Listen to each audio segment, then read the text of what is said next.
जय सिया राम। सभी सनातन प्रेमियों को मेरा प्रणाम। तो मित्रों, जैसा कि आपको पता है कि हमारी कोशिश है कि हर घर श्री रामचरितमानस पढ़ा जाए, और आप लोग भी कोशिश करिए कि जो गीता प्रेस की श्री रामचरितमानस आती है, थोड़ी सी बड़ी साइज लीजिए, जैसे कि हमारी श्री रामचरितमानस थोड़ी बड़ी है। तो इसमें क्या है कि अर्थ सहित श्री रामचरितमानस रहता है। तो आप लोग इसको लाइए और डेली 5 चौपाई आप पढ़िए। श्री रामचरितमानस की आप 5 चौपाई पढ़िए, क्योंकि हमारी जो सनातन की पहचान है तुलसीकृत रामायण और तुलसी। आप कोशिश करिए कि घर में तुलसी का एक पौधा आपके जरूर होना चाहिए। अगर आपके घर में तुलसी का अगर पौधा है तो आपके घर में सुख समृद्धि कभी नहीं हटेगी। आप ईश्वर की कृपा से तुलसी और तुलसीकृत रामायण की कृपा से आपके यहाँ हमेशा, जो कहते हैं लोग परेशान हैं, समस्याएं चल रही हैं, आपकी जो भी क्वेश्चन है, आपकी जो भी समस्या है, अगर आप डेली 5 चौपाई श्री रामचरितमानस की पढ़ेंगे तो आपकी जो भी कुछ समस्या प्रॉब्लम्स हैं वो अपने आप ही खत्म और सॉल्व हो जाएगी। तो कोशिश करिए कि 5 चौपाई आप जरूर पढ़िए। और अगर आप जब भी श्री रामचरितमानस पढ़ते हैं तो चौपाई ही मत पढ़िए, उसमें आप जो उसका अर्थ है वो जरूर पढ़िए, क्योंकि जब तक आप अर्थ नहीं पढ़ेंगे तब तक आपको चीजें उतना क्लियर नहीं होंगी। तो मैं आपसे फिर वही बोल रहा हूँ कि कम से कम 5 चौपाई। और जैसे मान लीजिए कोई घूमते हुए आता है आसपास आपके गांव में या आपके घर के आसपास, तो कैसे जानेगा कि ये भक्त का घर है या ये सनातन प्रेमी का घर है? वो तभी जान सकता है जब आपके घर के बाहर एक तुलसी का पौधा होगा। आपको पता है, एक बार हनुमान जी निकले बाहर, जब अशोक वाटिका गए थे वो, तो बोले लाइए देखते हैं अशोक वाटिका में भक्त कौन कौन है जो भगवान की भक्ति करता हो। तो हर जगह उन्होंने पूरे गांव में घूमा, रात में निकले, क्योंकि दिन में तो पता नहीं चलता है कि कौन सज्जन है, कौन संत है और कौन चोर है, लेकिन रात को पता चल जाता है। दिन में हर कोई सज्जन है, आपको दिन में कोई चोर थोड़ी दिखेगा, लेकिन रात में पता चल जाता है सज्जन कौन है और चोर कौन है। तो हनुमान जी निकले और घर घर घूम के देख रहे थे। तो उन्होंने देखा, कहीं पे उनको कुछ नहीं दिखा। एक घर के सामने गए तो उनको दिखा सामने तुलसी जी लगी थी। बोले अच्छा, अगर तुलसी जी लगी हैं तो 100% ये विभीषण का ही घर होगा। आपको पता है कि पूरे अशोक वाटिका में एक ही भगवान भक्त थे, श्री राम भक्त, और वो थे विभीषण जी। तो हमारी आपकी पहचान तभी होती है कि हम भगवान भक्त हैं, हम सनातन प्रेमी, जब घर के सामने तुलसी जी हों, घर में श्री रामचरितमानस हो और घर में श्री रामचरितमानस का पाठ हो। तो कोशिश करिए कि 5 चौपाई आप चाय रोज पीते हैं, पेपर रोज पढ़ते हैं, पेपर आप पढ़ते हैं फेंक देते, रद्दी हो जाता है, लेकिन वो जगत के लिए है। लेकिन अगर आपको जगदीश को जानना है, जगदीश के बारे में पढ़ना है, तो श्री रामचरितमानस पढ़िए। कम से कम 5 चौपाई आप डेली पढ़िए। जो भी, अब मैं फिर वही कह रहा हूँ, आपको जीवन में जो सोल्यूशन आपको नहीं मिल रहा है, पता नहीं, कोई आप पढ़ोगे, 1 दिन पढ़ोगे, 2 दिन पढ़ोगे, 3 दिन पढ़ोगे, विद इन वीक आपका जो भी प्रश्न होगा श्री रामचरितमानस में आपको उसका उत्तर मिल जाएगा, किसी न किसी चौपाई, किसी न किसी अर्थ के माध्यम से। तो कोशिश करिए आप सभी सनातन प्रेमियों कि 5 चौपाई कम से कम श्री रामचरितमानस की जरूर पढ़िए। इसी के साथ आइए और श्री रामचरितमानस की शुरुआत करते हैं। जय सिया राम। नारद कहो सहित अभिमाना, कृपा तुम्हारी सकल भगवाना, करुणा निधि मन दीख विचारी, उर अंकुर गर्भ तरु भारी। नारद जी ने अभिमान के साथ कहा, भगवान यह सब आपकी कृपा है, करुणा निधान। भगवान ने मन में विचार कर देखा कि इनके मन में गर्भ के भारी वृक्ष का अंकुर पैदा हो गया है।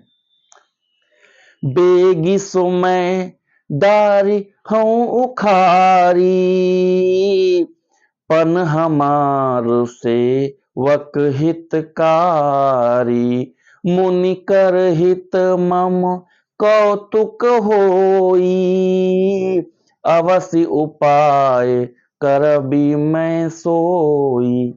मैं उसे तुरंत ही उखाड़ फेंकूंगा, क्योंकि सेवकों का हित करना हमारा प्रण है। मैं अवश्य ही वह उपाय करूंगा जिससे मुनि का कल्याण और मेरा खेल हो।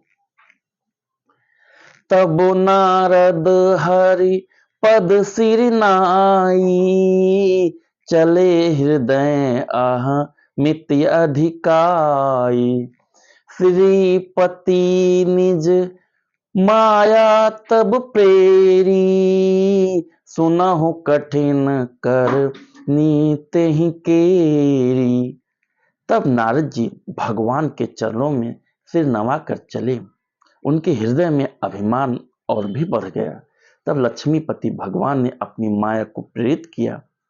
अब उनकी कठिन करनी सुनो।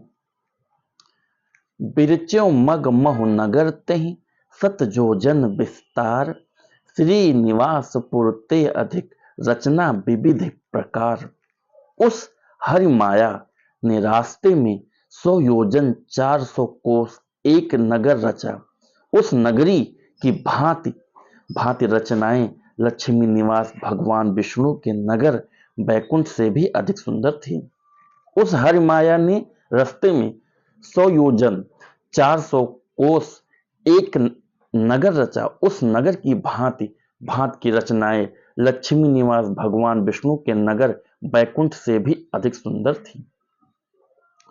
बसहि नगर सुंदर नर नारी, जनु बहु मन सिज रति तनु धारी, तेहि पुर बसहि शील निधि राजा, अगणित है गए सेन समाजा।